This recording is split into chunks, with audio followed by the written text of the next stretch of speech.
E360 TV proudly presents Messages of Inspirational Stories TV show.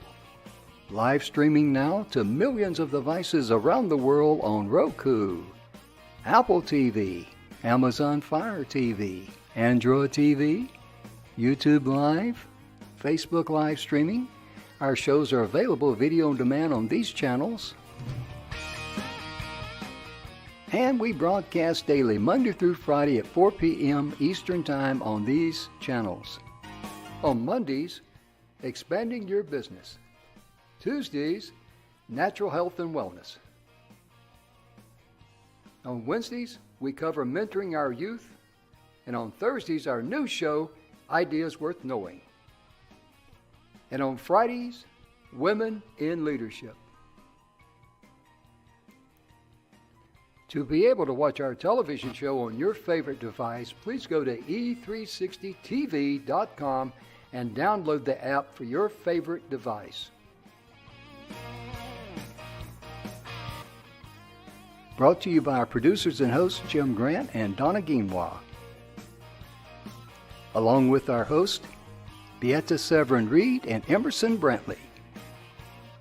Supported by our admin team of Michaela Vidal and Gaia Guinois Balconi Weda.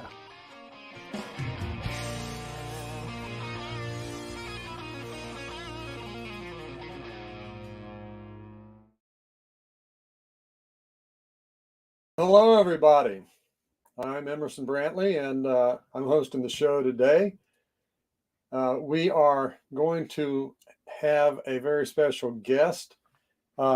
First of all, somebody that I just met virtually here about a week or so ago, who immediately was inspired to invite a person who had had a tremendous impact on his life and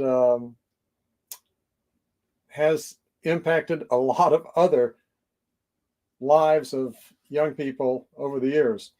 I want to, I want to stress the purpose of this show is about our future. It's about youth. It's about taking the time, not just focusing on the youth who are outstanding and doing things, which we've done sometimes on this show, but also focused on each of us taking the time to invest in the life of somebody else and to make a difference. And those differences add up, and those differences last beyond our lives. And those are the kinds of things that really, really matter at the end of the day. So without any further ado to that, I think I'm supposed to say that we're sponsored by oh, Jim, I don't have it here, but anyway, if we are sponsored, Ideas Worth Knowing is one of the sites that sponsors us, and Mike Lewis, when we do the Ideas Worth Knowing show, will be filling us in more on that. But first, I want to bring Adam in. Adam Green. I'm going to click on you there. And Adam, you and I. Hey, we talked for the first time, oh gosh, just a week ago, maybe? Yeah, we were on the phone. I was touching up with Jim, seeing how he was doing ever since our last live. And ever since then, he's been doing good and stuff. So afterwards, we were talking about a project that I'm currently doing, and he was telling me about you and shared me information about you and how good you were at making press releases and all these beautiful things you've done. So then that moment, I think you were calling him, and he was like, well, hold on just a second so that I can get both of you on the phone together right as we're talking about you. So that's how I was introduced to you. Well, I think it's appropriate for today's show. Some of the things that you're doing in reaching out into the veterans community, right? Yes, correct. You want to share a little bit about that before we forge ahead with Dennis? Sure. At the moment, we are currently in a process of creating a 10-part series documentary on veterans who are part of the United States, what their transitions were, when they were in the military and when they come out of the military and what they're doing now. We just gave them an uncensored platform of a full 15 to 20-minute interview to allow them to explain, express, share, and empathize with all of us, to allow us to understand what they went through when they were overseas or they had to go when they didn't want to. So there's a bunch of stories in there, a collage, if you will, of beautiful people, and they would all love to share their stories with you guys pretty soon. We're having the trailer drop within a few months, and yeah, we'll let you guys know more updates on that over on my stuff. I think that's pretty powerful. As many of our listeners know, one of the things, one of my claims to fame was when they were transitioning veterans out of the first Gulf War. I was in corporate marketing, and I ended up presenting, I don't know, 15 or 20 months worth of presentations to they called it the Transition Assistance Program back then for the Navy, which the Navy is a huge presence here. And I taught them that your resume is a sales letter. It's something that you're doing to try to get the attention, the interest, and the desire for these employers to call you instead of somebody else. And it was a popular talk that I was able to do and impact people who, many of them had gone in at, say, 17, 18, 19 years old, had no idea. It is amazing that when the veterans come out, often they've never had to pick out the shirt to wear, or a different tie, or many other things that that in everyday business isn't that unusual.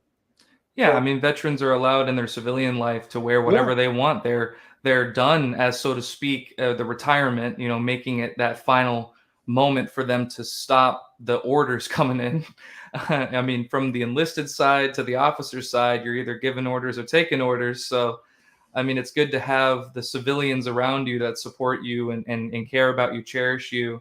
So that's it's a great program, to hear about, just being able for the youth. It really is true. I mean, if all of your shirts are khaki, and you don't have to pick out the tie that you're going to wear, and your shoes are all black or brown or whatever, all of a sudden having to try to change up and figure something appropriate every single day before you can even walk out the door, that's a challenge. It's a real challenge. Yeah, I guess they'll try to put an AI matchmaker with clothes. What's next, right? I mean, we don't think about it. We take these things for granted. They're simple things, but they're only simple because we've done them and done them and done them and done them. That's true. If you or I had an appointment or a meeting to meet with somebody to present something or to talk with them or whatever, I mean, there are things that we have experience in different aspects of that. And different time periods too. Yeah. So, so the challenge is there. The people who are coming out that you're covering have massive amounts of knowledge and training and all sorts of incredibly good skills in terms their of experience work definitely experience speaks and everything else. And a lot of times those stories kind of get lost under the assumption that they should know all of these other things that they may or may not. So I'm looking forward to seeing some of that. And I greatly appreciate it too, because that whole journey that me and my father took, my father is a U.S. veteran as well, and he just allowed me to share that vision of filmmaking and creating something with historical value to the world because of that, belief that we can share our stories without anything having to be on the back end, or like if this was about the VA or if this was about media in, the works of what veterans, are in a sense. But instead of what veterans are, this is more, let them tell you who they are and individually let them tell you. And that's kind of where this differs exponentially for each and every other documentary about veterans, because it's always been about them rather than them telling you who they are, and like trying to put them in a box, so to speak. Well, Adam, now I'm going to make what is in my notes says awkward transfer. and because of your personal experience with our guest, oh yes, perhaps it would make sense for you to provide the introduction for our guest. Well, I find today. it so perfect because as we are talking about history, we have a very special guest as well on my end. I haven't met with this man too many times in my life, but I did spend at least an hour or two every single day for a whole year of my life during 2017. And it would be a great honor to introduce you guys to Dennis Rach, who was and still is was my AP US history teacher, but he is now Lake Nona High School's and still is Lake Nona High School's AP history teacher. So welcome, Dennis. And I can see even though your name there says William, those of you who watched our show more than a few times know that I have a different. My first name is actually Waldo, so Waldo Emerson. Huh. There you go. That's right. And Dennis, there's a good historical connection there for you too. Welcome to the show. Welcome. There you are. So we need to throw another quarter in the machine, as Jim would say. Oh, okay. It's going a little. Having a little bit of connection issue there. Okay, I think William's going to try to dial reconnect back with in. us. Yep. And we'll keep moving forward. He actually was teaching your American history, right? AP history? Yeah, United States history, yeah, American history.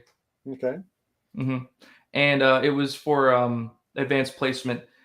He teaches all different kinds from sophomore, freshman to senior history, as well as it was more inclining, and I'll let him explain a little more. But one of our major events that I remember from his classroom were having smaller debates like they would back then, and those debates would go for nice periods of time, and eventually, the classroom would get a little uppity, and then he'd be like, okay, this is good. So he had perfectly put in place the plan for those rivalries and good positive challenges for us youth. I think we might have you back here. Hey. Are you hearing us? Are you able to talk? It's coming through better than it was before. There we go. Yes. Can you hear me okay? We hear you fine. Can you? Yes, we can. Sometimes. Well, we'll muddle through somehow, like the holiday song says. I tell you what, Dennis. Excellent. It's nice to see you guys. Thank you for having me on today. Okay. If you continue to have an issue on the data transfer, what I might ask you to do is to turn off the camera. Don't do it yet, and that way we can at least have the conversation. Okay. Sometimes that can help. Okay. Wonderful. Yeah, so it would be easier to have it on an audio. Yeah, it may be the camera here. Down at the bottom of your screen, there should be a button that says "Stop Cam." There you go. He's got a really good, inspiration to the beautiful. There we go. Yep. All right. Well, everybody got a chance to see you briefly, at least. Now we can hear you and hear your input. What is it? Maybe I spoke too soon. You guys are breaking up on me on the audio. I'm sorry. Oh, goodness. Woo.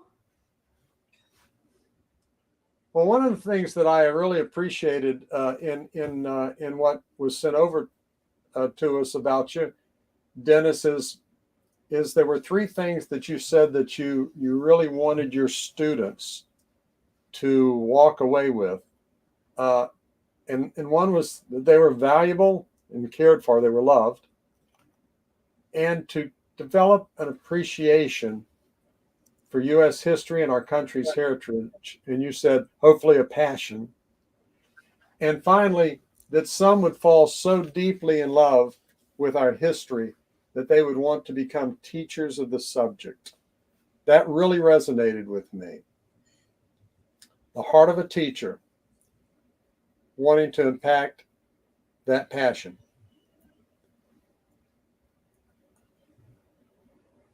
Are you able to? And more Thank so, you. true. He inspires, he directs, and he's a great character.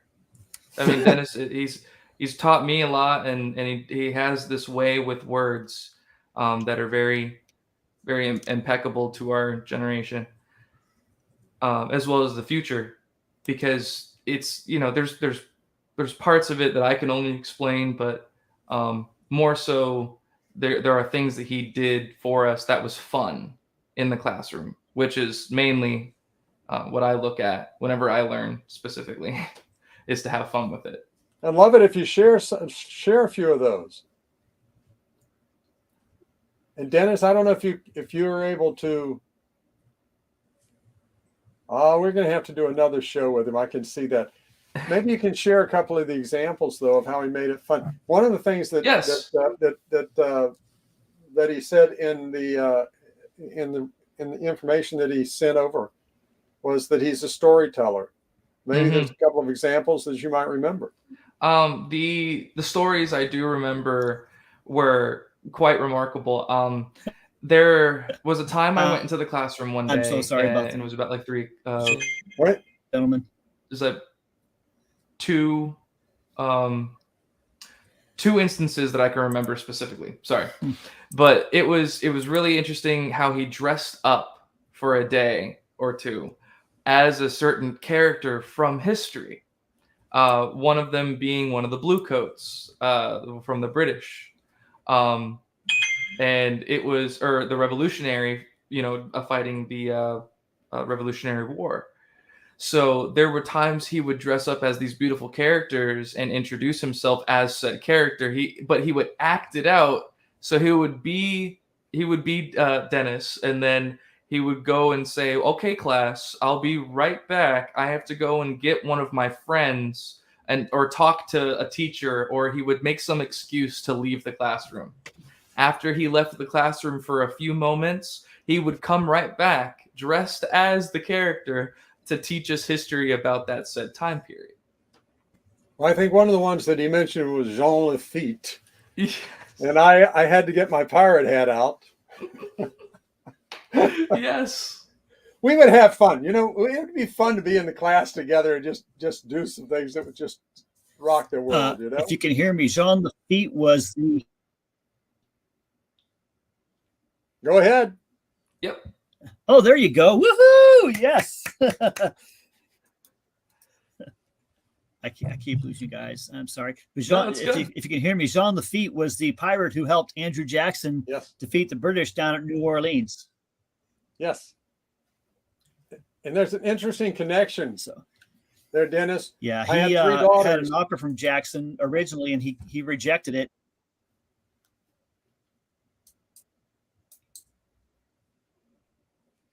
There's an interesting connection there. I have 3 daughters, and I would take and teach them history and things like that, and I would use songs and stuff. So all 3 of my daughters grew up knowing in 1814. I'm sorry, you guys are breaking up on me. I am so sorry. I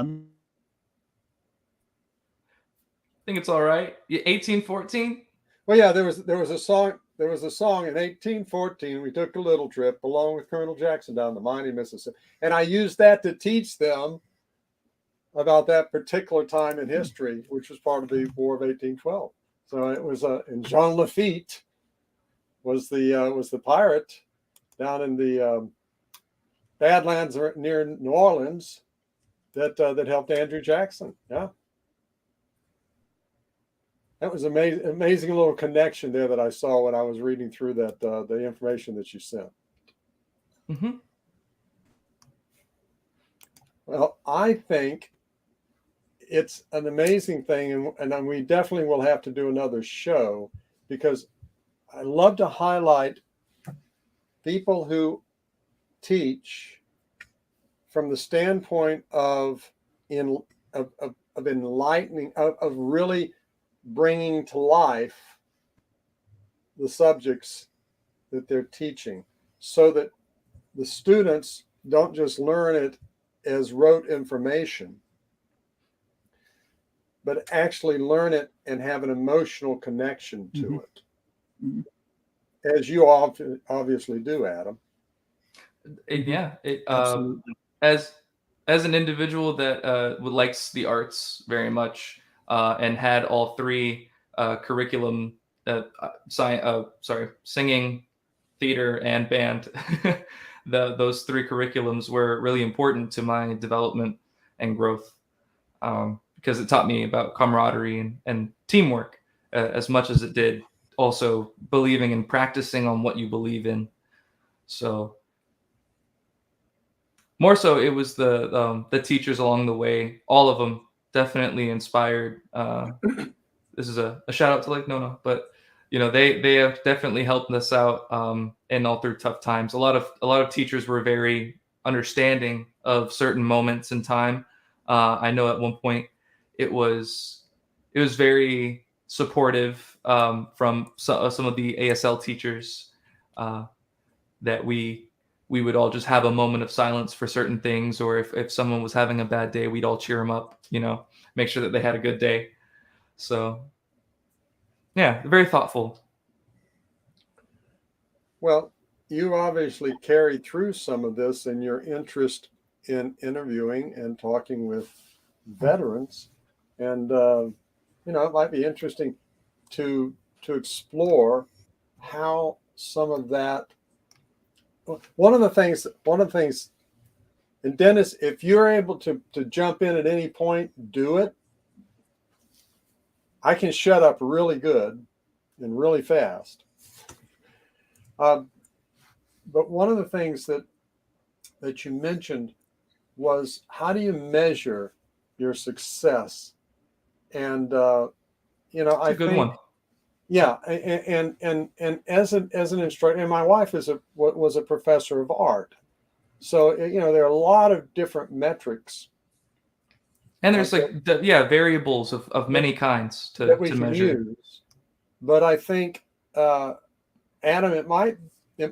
I know this wasn't an Adam show here, this was a Dennis show, but it might do well for our audience to connect those dots together as a personal experience, and how in the work that you're doing, the training and the teaching and the approach and the attitude and the enthusiasm and everything else that Dennis brought to those classes several years ago, how they may have influenced what you're doing today.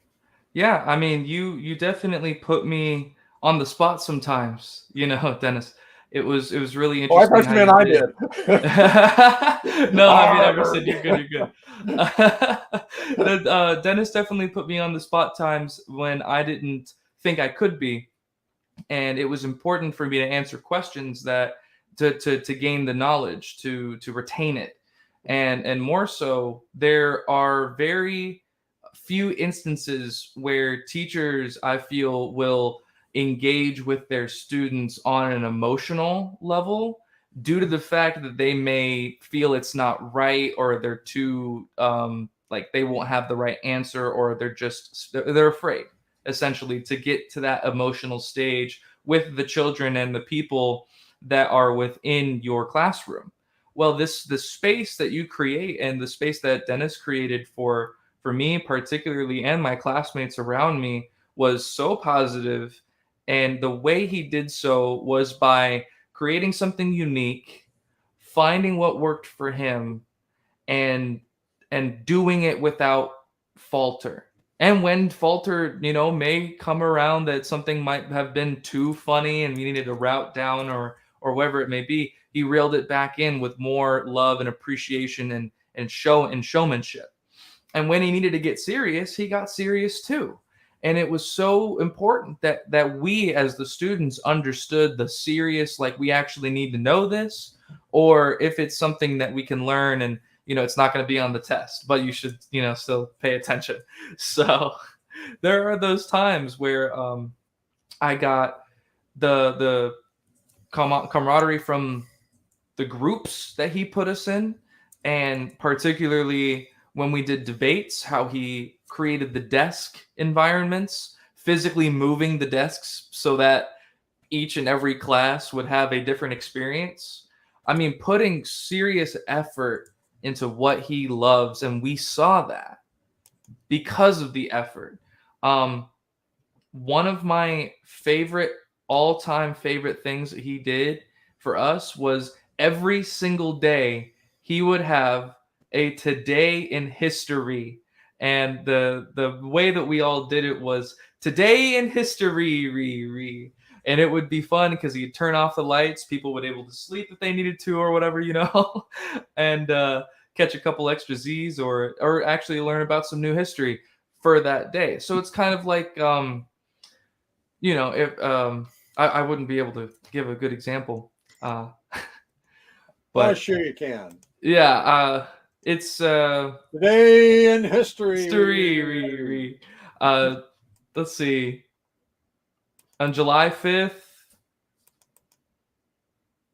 Goodness.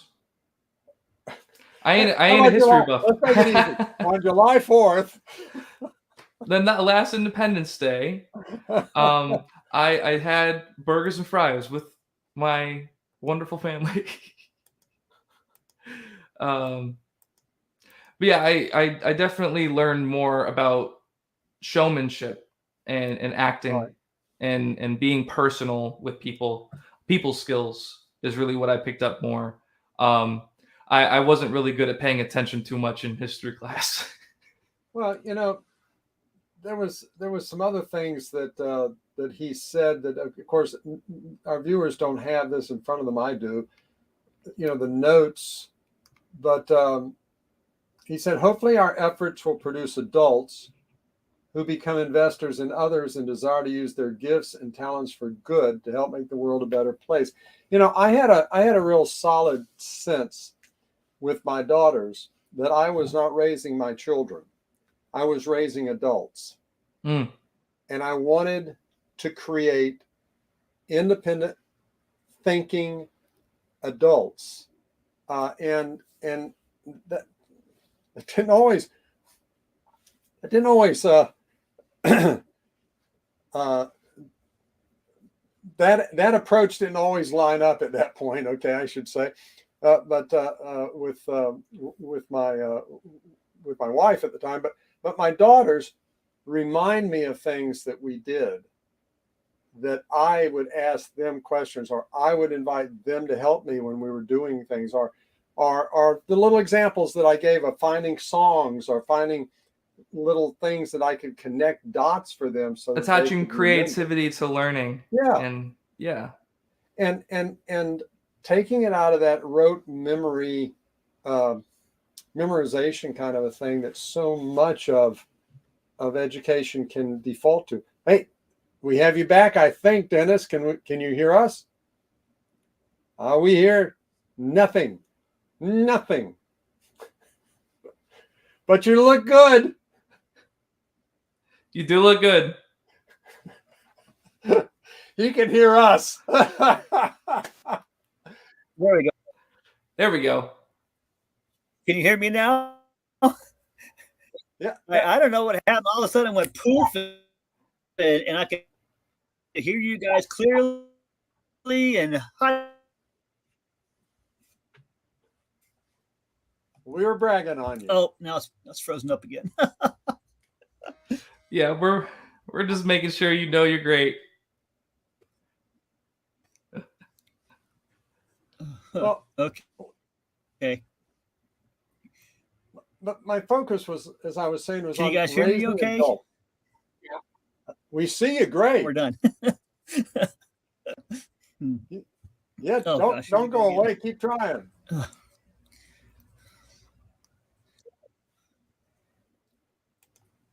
All right. What I was sharing, though, this is funny. Oh, goodness gracious. Happy to be. Raising adults and kind of trying to impart. I'm going to turn the camera off again, see if that helps. Maybe we can at least keep the mic going here. Try again.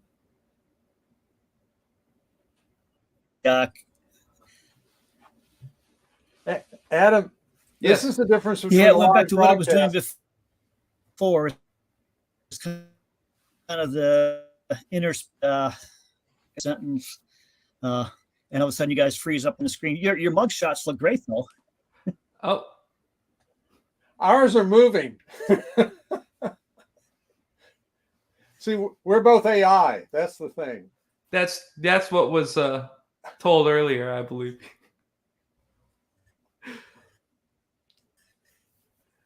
But you know, there was something.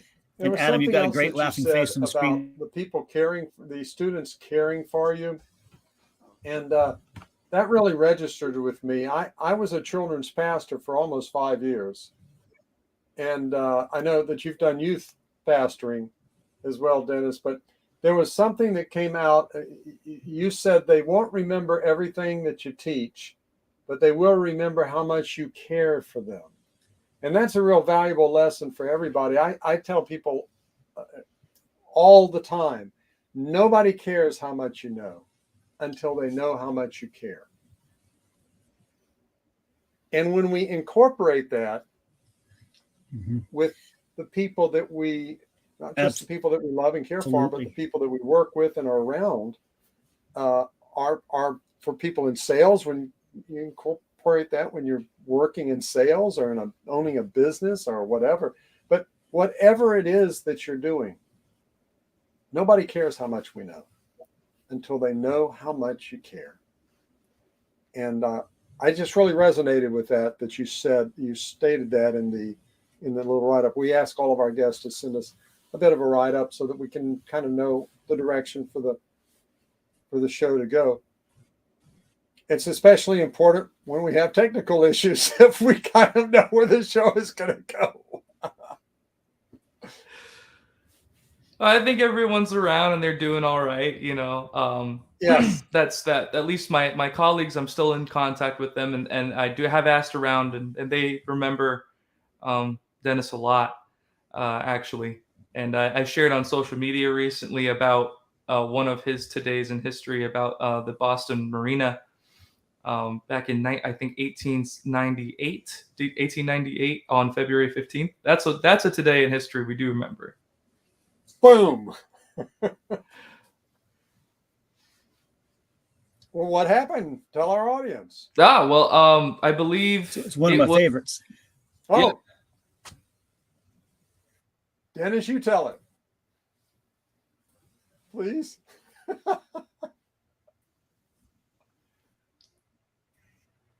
Okay, Adam. I'm trying to. Boston, they had with Scholastic in and fill these giant tanks up that are elevated. Can you hear me? Okay. Yes.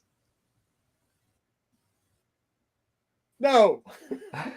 Well, yes, I think it just takes a second for him to bring these, hear us and then shiploads of molasses in and fill these giant overhead due to some very some big temperature extremes in that year. In the later, the giant tank kept expanding and contracting, expanding and contracting, and all of a sudden, one day it just blew out, and they had an 18-foot water people who were killed in the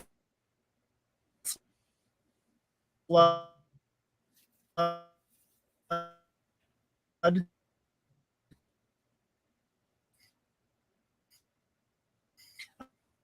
know if they tried to eat their way out or what, but there were a bunch of people killed. I think a firehouse was destroyed when everything just and did a lot of damage. Obviously, killing people, some trains and fire stations, stuff like that too, if I remember correctly. And this was molasses. Is that right, Adam?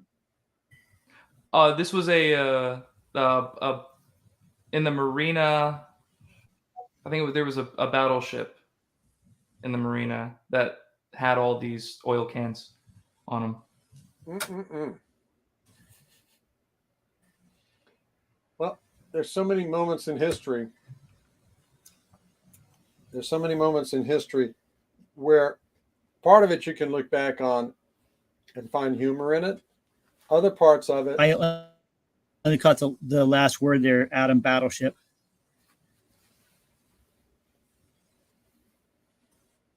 Other parts of it, we don't have any understanding of the individual. I use the foxhole example. The history books tell us all about the battle, but what you're doing, for example, Adam, that's the two guys in the foxhole, and their perspective might be a little bit different than the 3 paragraphs that might be in a history book. That's precisely correct. Yeah. It's that humanity, that humanity part of it that matters, and a lot of it gets lost. I for a number of years, Dennis, you'll appreciate this. I collected old historical history textbooks, and it's really, really interesting. If you go back to say 1850, and then you go up to 1905, and then you go up to 1920, and you go up to 1938, and you go to 1948, the differences in the way that history is perceived and described and looked at sometimes can change. I grew up in the South, and one of the things that just stunned me was that by the time I was in high school, my high school history textbook had no more than 3 paragraphs on the Reconstruction period after the Civil War, which arguably reframed the mindset of the entire South United States as well as other states more than any other period in our history. And it had all been just distilled down, because history just keeps adding more and more and more. And the way that we look at history changes the way progressive interpretations of it are. So I at one time had a number of different historical American history books going back to probably about the 1830s or so. And seeing how the differences were in the way that they presented, the way they saw and presented those time periods. If we don't learn from our history, we really are destined to repeat. I believe there are some repetitions that have, already occurred, while also finding it that year after year after year, there's, always something new to be made history as well. And speaking back on, our future goals, to encourage children to learn and young adults to learn and be more for themselves.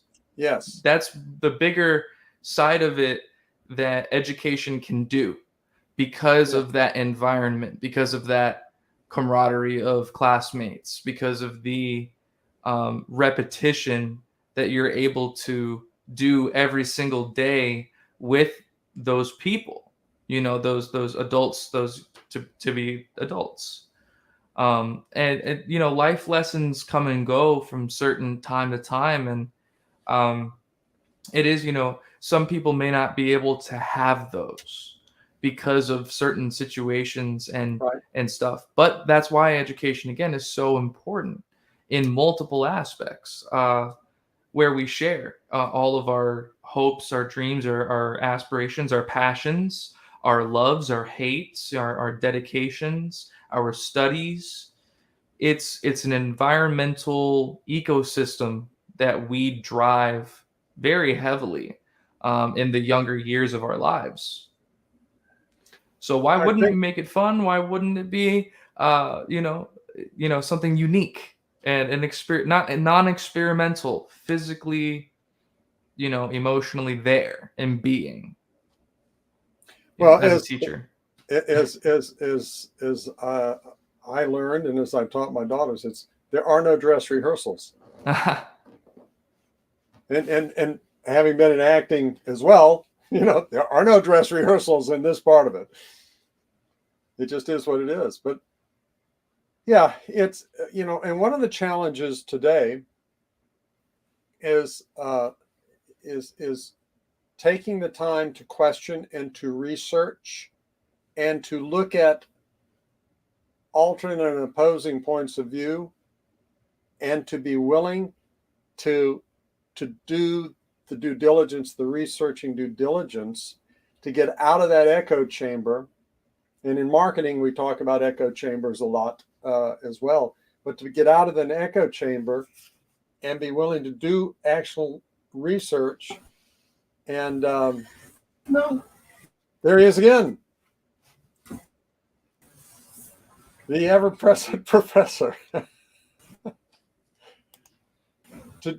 to do the research and to be willing to things consider the way that you have been presented the information may or may not be all of the facts, and to go around and take the time and be willing to question, but be willing to be corrected. I'll use the term, to have a different understanding take place. And yeah, you're talking about the student's mindset.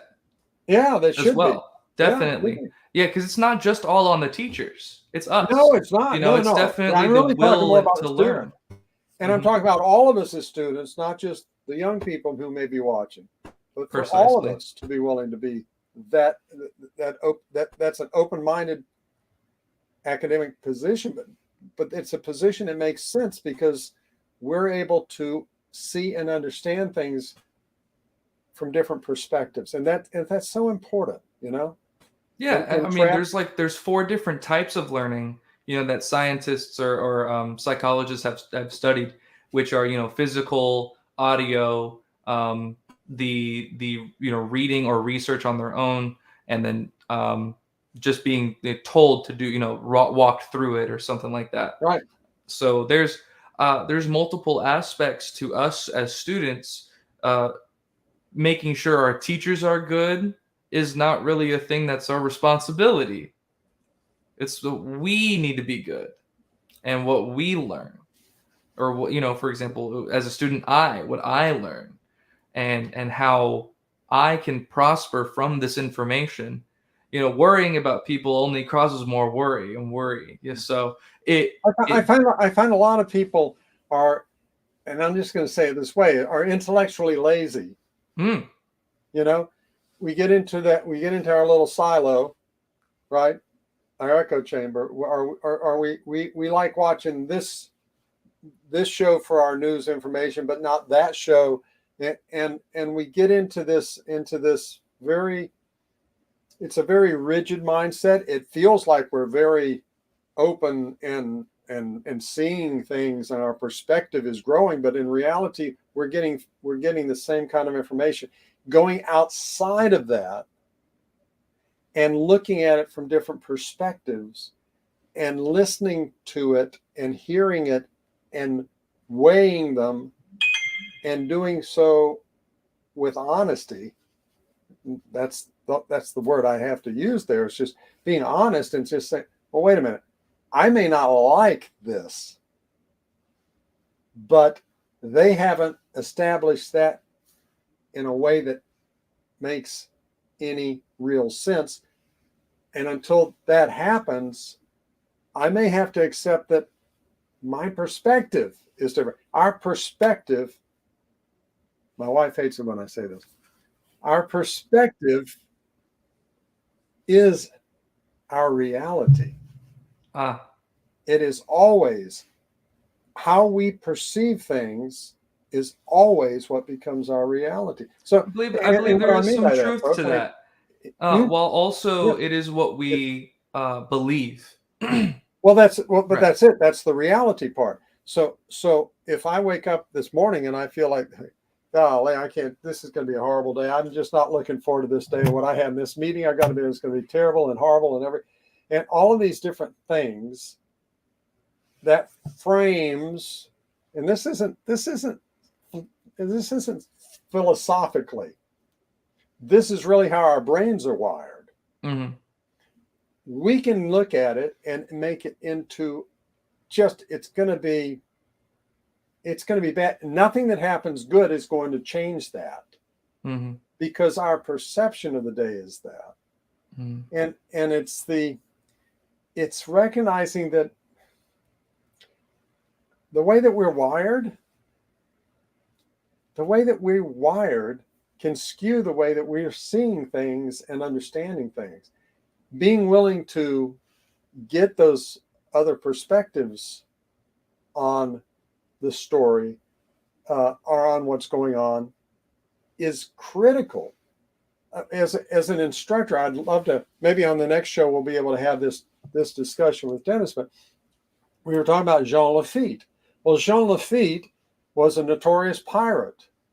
Andrew Jackson saw the value of being able to include that relationship in the battles, and in the War of 1812, and coming with a totally different perspective and understanding there were advantages there, and ultimately we won the War of 1812. But the winning, we were a very young nation, folks.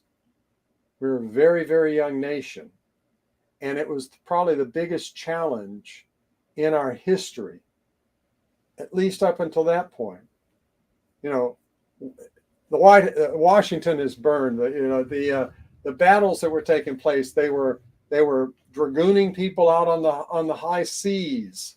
American sailors being dragooned into basically servitude on British ships. All of these things are happening,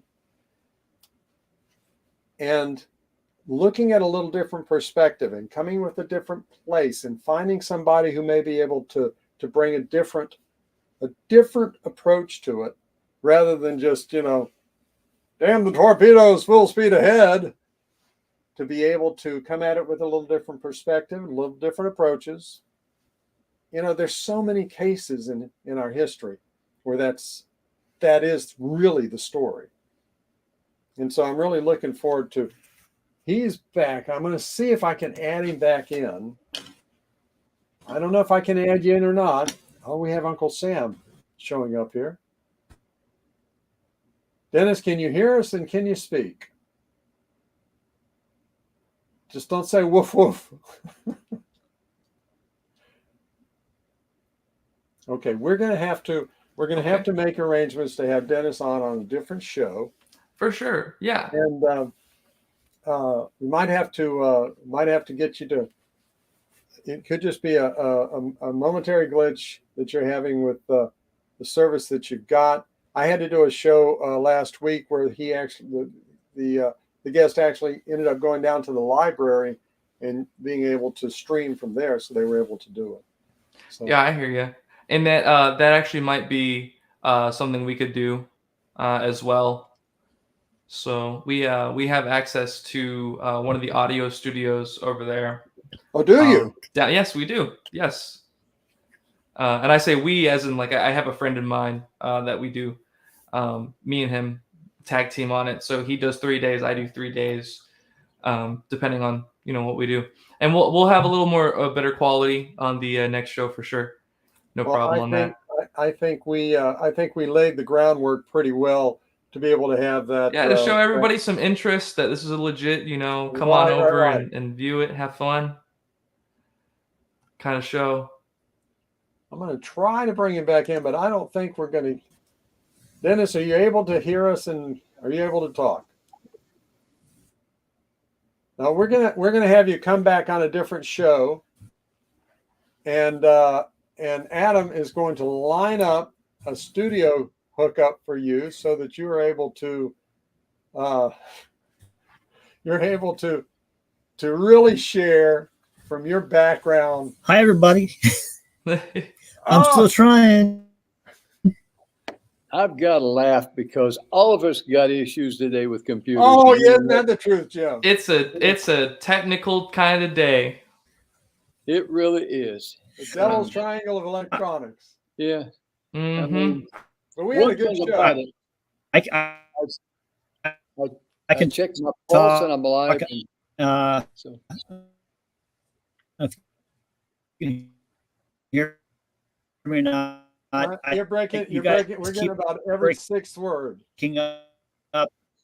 But Adam, just before you came back on, Adam said that he had a connection with someone that he shares. You share a studio with them, right, Adam? No, I actually have access, like myself. So I don't have to ask anybody permission or anything. We just go in. We will get him back on. We'll set up that time and we'll definitely try out what we can do. For sure. Yeah, we'll get him back on because it's a pretty good show. It'll be even better with him. Yes. I mean, this is a very interesting man, in my opinion, as well as my own experience. He's got so much to share, so much beautiful passion for learning, so much beautiful relationships of his own. And as you kind of related with him a little already about the ministry, part of it. Question: could we set this up for next Wednesday? I don't see why not. I'll definitely let you guys know. I'm free for sure. That'd be great, Jim. Yeah, because that way the audience will be able to tune in and know when to tune in. And by then, his problem should be solved. My problem should be solved. What you don't know is that I was having problems earlier. Jim had to help me out of. Yeah, oh, goodness. It's just been a domino effect today. In the words of Mae West, goodness had nothing to do with it. But one good thing, Adam, I'm so glad you got a chance to get a chance rather than just talking to Emerson, but seeing him here on the camera, on the TV show, and getting to know him because your dad. Yeah, it's an absolute pleasure, Jim. Yeah, I appreciate it definitely. Emerson, it's you're a great character on screen, and I love your enthusiasm. Super wonderful. We get to experience this together. Mark, your dad, Mark, is very excited about what you guys are going to be doing together too, because there is a lot coming down the pike with the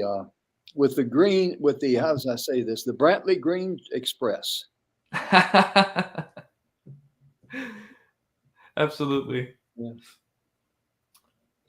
Well, Jim, we're getting down a little bit on time. We got about 2.5 minutes left, but I wanted to pop back in, and I'm actually at another location altogether because my internet is on life support right now. Good old AT&T, you know what I mean? But we're working on everything. But AT&T, if you're listening and you want to be a national sponsor, we need to talk. Yeah, we'll give you a discount.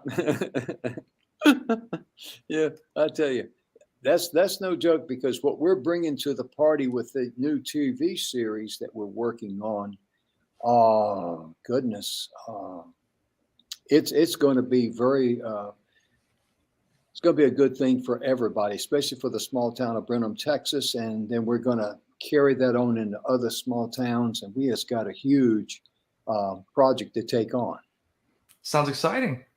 Yeah, it really is. It was all Emerson's idea. I had nothing to do with it. I just noticed we have Ideas Worth Knowing as the show today, Jim. Down at the bottom, it's supposed to be mentoring youth, isn't it?